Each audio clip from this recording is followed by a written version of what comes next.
Hi, I'm Dr. Rose. I'm a board certified naturopathic doctor, which means I am a traditional naturopath and I am a master herbalist and coming at you with some really interesting information that I think could help a lot of people potentially.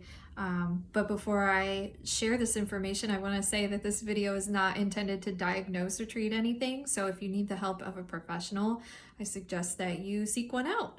So I wanted to talk today about something really interesting I've been learning about, and that is adrenaline dominance.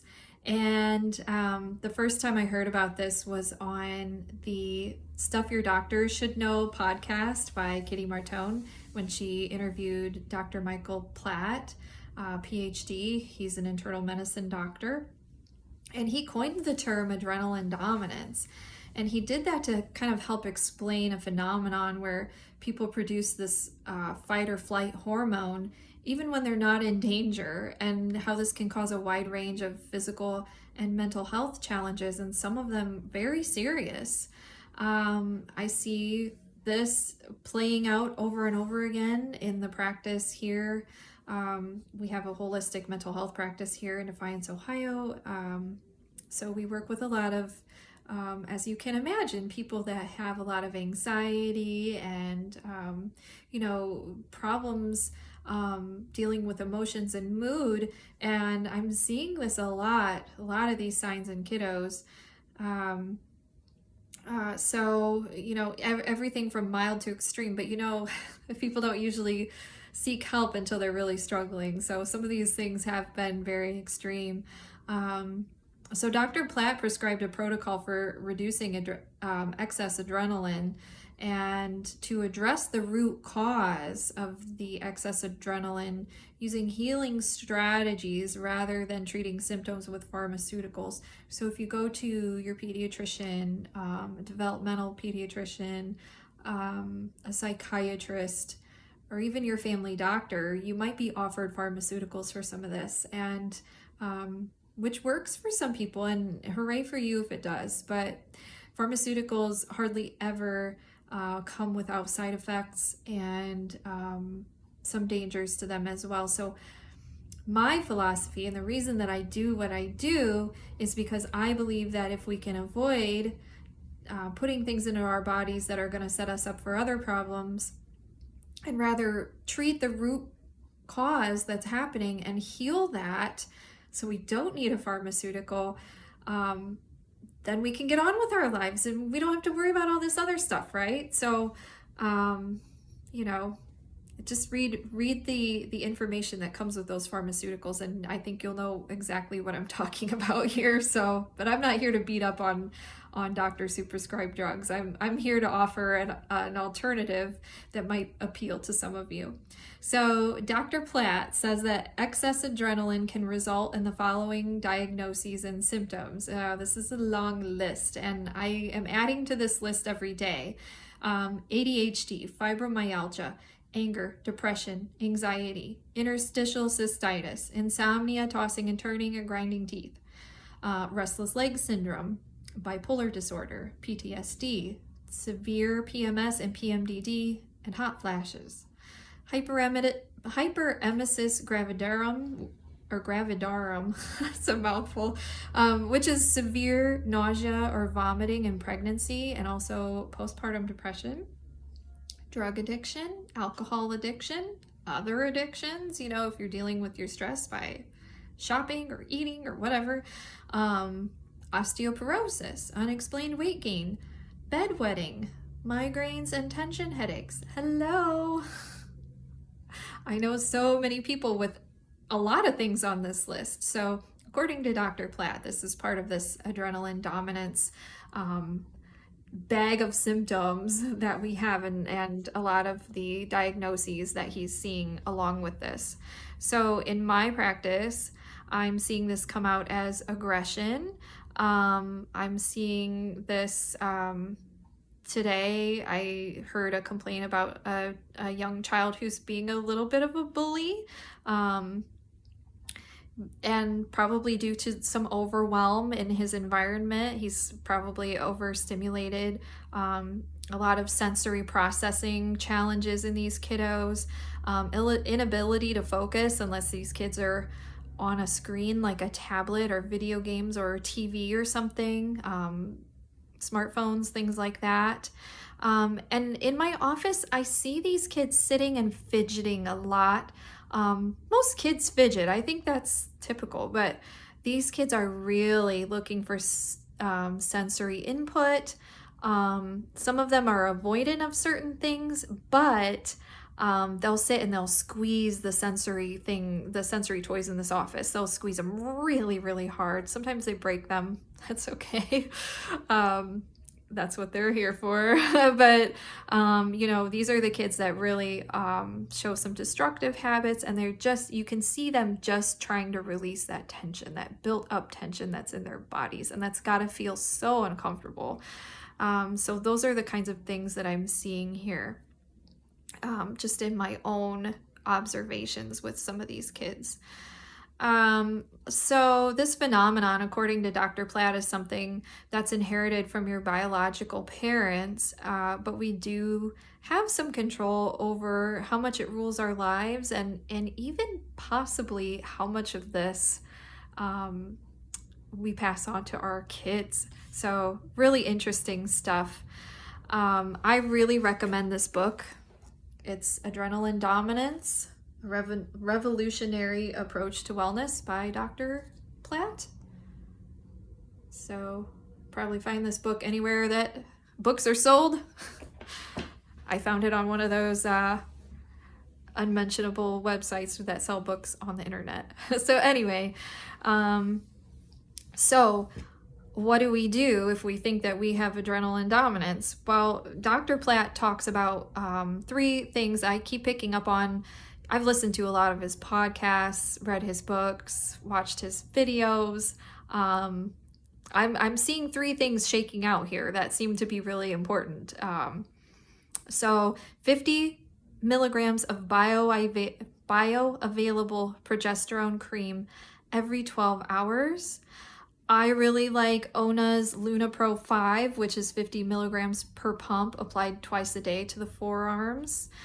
You can get that at us.onasnatural.com. And I do have a coupon code if you're interested. It's Dr. Rose 10 for 15% off of that. If you're looking for a good deal, there you go.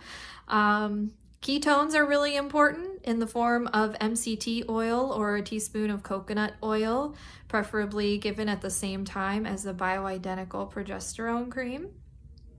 And then a low glycemic diet. So a lot of people are not familiar with a low glycemic diet. And what this does basically is it helps to avoid insulin resistance, especially when it comes to how our brain is working. It helps to utilize the adrenaline as a neurotransmitter in our brain versus as a hormone in our bodies. So it can take a lot of those really undesirable kind of ADHD symptoms that a lot of people who have these issues have, and make it into more of a desirable thing. This is where we see a lot of kids become extremely creative, great problem solvers, and are more they're more able to focus on things that, at least the things that they're interested in. I think that's a key point there too, is that these kiddos may always have a little bit of a focusing problem, but if you can figure out a way to make what they're learning interesting, you're going to go a lot farther with them, especially if we're applying these things that Dr. Platt suggests and that I'm seeing work in my own family and in this practice, which is really exciting. So the low glycemic diet, basically, in a nutshell, take some notes if you need to. Grain-free crackers or tortillas. I like Simple Mills and Siete brand. Popcorn with coconut oil or ghee, and not like a lot of popcorn, just, a normal size portion. Tomato juice, legumes like lima beans, kidney beans, organic edamame, peanuts. Now, if you're dealing with mold, like I have a lot of clients that have mold issues, we avoid peanuts. Also can be highly allergenic. Don't give peanuts to little kids, please. Veggies, carrot, beets, tomato, broccoli, cabbage, celery, cauliflower, green beans, mushroom, spinach. Fruits, you can do a low glycemic diet and include fruits. Low glycemic fruits are watermelon, cantaloupe, one of my favorites, papaya, kiwi, oranges, grapes, strawberries, apples, pears, peaches, grapefruit, plum, and sweet cherries. So good news, we can still eat some fruit. Nuts, you can eat nuts like cashews, almonds, hazelnuts, macadamia nuts, pecans, and walnuts. The Weston A. Price Foundation always recommends that we soak and sprout our nuts. I know that's not always possible, but it is possible right now to find sprouted seeds, which are really nutrient dense and good for us. I really like the Go Raw brand from Meijer. They're also available on the Thrive Market app, and the brand is Go Raw. And then grass-fed meats of any kind, wild game is great, and wild-caught seafood. So these things can help turn down the heat on that adrenaline flame that's going on. So if you find that you're a very high-strung person and that you feel stressed out a lot, this could really help you, you know, and a lot of times this goes hand in hand with with estrogen dominance, which I have talked about in other videos too. And when we're dealing with estrogen dominance, we usually have to use a higher dosage of bioidentical progesterone to combat that or to balance it. But it's a very nuanced approach that's different for everybody. But when we're talking about adrenaline dominance, especially with men and children, that 50 milligram dose seems to be working for a lot of people. And that's the dose that Dr. Platt has determined is the minimum dose needed to counterbalance that excess adrenaline that these poor people have that are suffering with all of these unnecessary things. So if this sounds like you, I hope that this information is helpful in some way. If you have questions, feel free to post them under this video. I try to check these comments on a regular basis, but you can also find me on Instagram, naturopathic_doc_rose. Please check me out there. You can always send questions there as well. And I post all kinds of information about hormone health and mental health and neurodiversity and things like that, because that's my passion and that's what I do. And I'm here to help. And my goal is to help as many people as possible.